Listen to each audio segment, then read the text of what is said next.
लेकिन आपको और सरकार के गुंडों को गुंडागर्दी नहीं करने दूंगा। विधायक बालमुकुंद आचार्य तो आप जानते ही होंगे। वो सामने वाली प्याऊ बनी हुई है, वो मंदिर के पास है, मैंने दी है। वो सामने जनाना हॉस्पिटल के पास में वो मंदिर बना हुआ है, मैंने पैसे दिए। ये चांदपुर हनुमान जी का 35 लाख रुपए मैंने दिए। कहाँ थे ये विधायक? इन्होंने दिए क्या?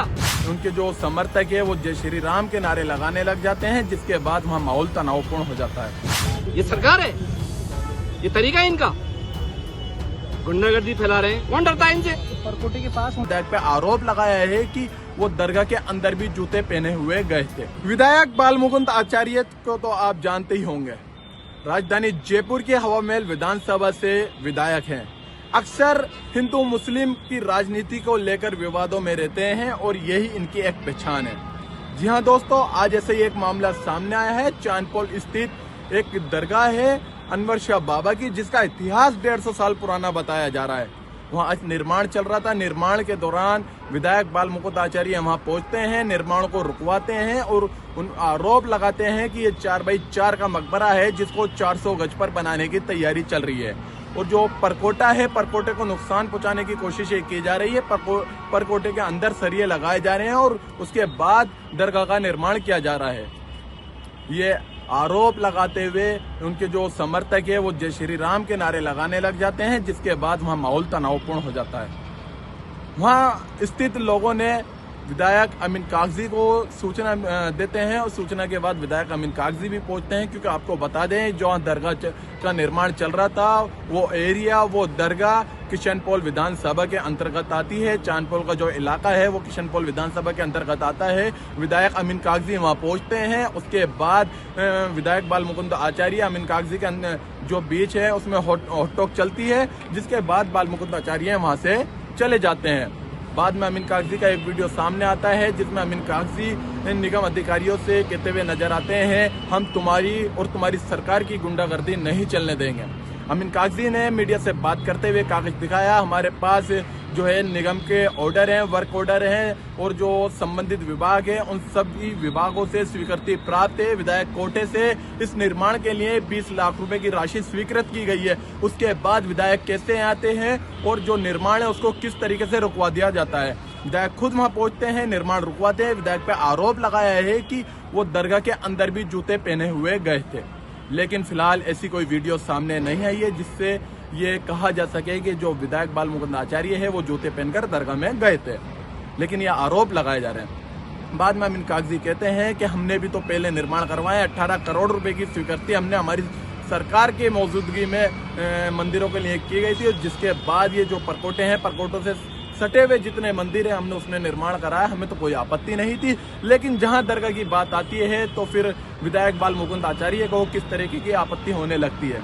इस तरीके की बात अमीन कागजी ने कहते हुए कागज दिखाए, जिसमें वर्क ऑर्डर जो है निर्माण के लिए दिए गए हुए थे, लेकिन जो निगम है उसने भी साफ कहा है कि जो भी खाना पूर्ति थी हमने वो कंप्लीट होने के बाद ही जो है निर्माण की स्वीकृति दी थी। उसके बाद भी विधायक वहां पहुंचते हैं और निर्माण को रुकवा दिया जाता है। लेकिन बहरहाल वहाँ पे जो माहौल है वो तनावपूर्ण होने लगता है, जिसके बाद मौके पे एसटीएफ और पुलिस जाब्ते को तैनात कर दिया जाता है। सब्जी मंडी का ये पूरा वाकया है और एहतियातन जो है सब्जी मंडी को बंद करा दिया जाता है, जो दुकान है उनको बंद करा दिया जाता है और निर्माण को रोक दिया जाता है। बहरहाल पूरा निर्माण जो है वो रुका हुआ है और जो प्रशासन है उनने निर्माण की अभी स्वीकृति को रोक दिया गया है। उन्होंने कहा है अगर निर्माण चलता है तो माहौल तनावपूर्ण हो सकता है, लेकिन स्वीकृति के बाद भी निर्माण को रोकना प्रशासन पर भी एक सवाल खड़ा होता है। बहरहाल इस पूरे निर्माण को रोक दिया गया है, माहौल जो है वो शांतिपूर्वक बना हुआ है। आगे देखने वाली बात होगी, निगम ने जो स्वीकृति दी थी, विधायक कोटे से जो राशि स्वीकृत की गई थी, उसके दौरान सरकारी परमिशन के साथ जो निर्माण चल रहा था, अब उसे आगे निर्माण करने की अनुमति मिलेगी या नहीं मिलेगी, ये देखने वाली बात होगी। सुनिए अमीन कागजी का क्या कुछ कहना है। देखिए, अभी तो कोई बात ऐसी विशेष नहीं हुई सरकारी स्तर पे, बट मैं एक बात कहना चाहता हूँ कि सरकार में जो लोग बैठे हैं उनकी एक नैतिक जिम्मेदारी है कि सांप्रदायिक सौहार्द कैसे बना रहे। एक बड़ी चिंता का विषय है जयपुर के लोगों में, और मुझे हमेशा चिंता रहती है कि जब भी बालमुकुंद आचार्य जी जाते हैं और इस तरह की बातें करती है, मुझे एक चिंता बहुत सताती है कि कहीं ऐसा नहीं हो इनके साथ कोई बदतमीजी कर ले। ये एक चिंता का विषय है, उससे और ज्यादा प्रॉब्लम हुई, लेकिन ये समझने को तैयार नहीं है।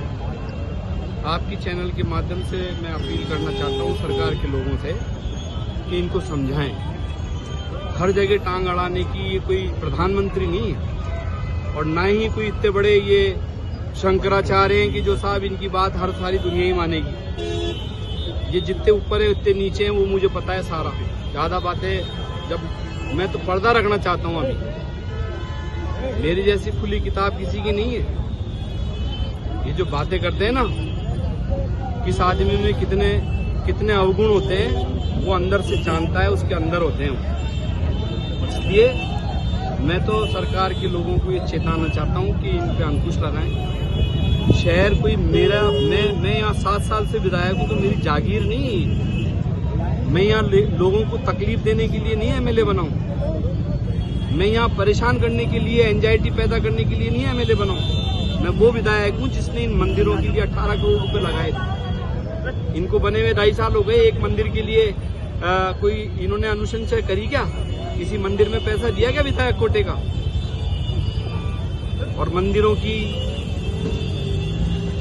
अब छोड़ो बात, मैं नहीं रहना चाहता, समझ रहे हैं लोग क्या कहना चाहता हूँ। अभी इन्हीं के विधायकों ने, इन्हीं के लोगों ने कितनी बातें करी थी कि सरकारी जमीनें बेची जा रही हैं, मंदिर माफी की जमीनें बेची जा रही हैं। अरे भाई, आप इतने पद पे बैठे हो, आपके पास 2-2 पद हैं, आप लोकतांत्रिक व्यवस्था में भी हो, आप धार्मिक व्यवस्था में भी हो, क्या तरीका है आपका? क्यों करना चाहते हैं इसको? काम चल रहा है, लीगल फॉर्मेट में काम चल रहा है। मैंने अनुशंसा करी, सरकार ने सरकार ने फाइनेंशियल अप्रूवल दिया, टेक्निकल अप्रूवल दिया, मेरे से 20 लाख रुपए लिए। उसके बाद निगम ने टेंडर किया, एनआईटी करने के बाद में वर्क ऑर्डर किया, वर्क ऑर्डर करने के बाद काम हो रहा है। तो इनकी जागीर है कि जहाँ चाहेंगे काम रुकवा देंगे। क्यों रुकवा देंगे? विधायक कोटे का पैसा ये मंदिरों के लिए मैंने 2.5 साल पहले दिया था, जब नहीं आए थे, जब परकोटा नहीं था। आज परकोटे की बात कर रहे हैं। 37 किलोमीटर में हजारों निर्माण परकोटे में 6 मीटर में हुए हुए हैं और सैकड़ों मंदिर बने हुए हैं। ये जो हमारा चांदपोल हनुमान जी का मंदिर है, उसमें पिछली जब मैं फर्स्ट टेन्योर था 35 लाख रुपए मैंने दिए उस मंदिर के जीर्णोद्धार के लिए। वो भी तो परकोटे के पास है। उस टाइम क्यों नहीं बात करी इन्होंने? ये सरकार है, ये तरीका है इनका। गुंडागर्दी फैला रहे हैं, कौन डरता है इनसे? परकोटे के पास मंदिर बनाया ये परकोटे वाले गणेश जी, ये मैंने बनाया। पूछो ये सारे लोगों से, बनाया मैंने बनाया, मैंने पैसे दिए। वो सामने वाली प्याऊ बनी हुई है, वो मंदिर के पास है, मैंने दिए। वो सामने जनाना हॉस्पिटल के पास में वो मंदिर बना हुआ है, मैंने पैसे दिए। ये चांदपोल हनुमान जी का 35 लाख रुपए मैंने दिए। कहाँ थे ये विधायक? इन्होंने दिए क्या? जयपुर की जनता को परेशान करने के लिए विधायक बन गए। कोई नहीं बनाएगा आगे, जमाना दे जब तो होंगी। बकवास करते हैं ये। अभी क्या स्थिति है?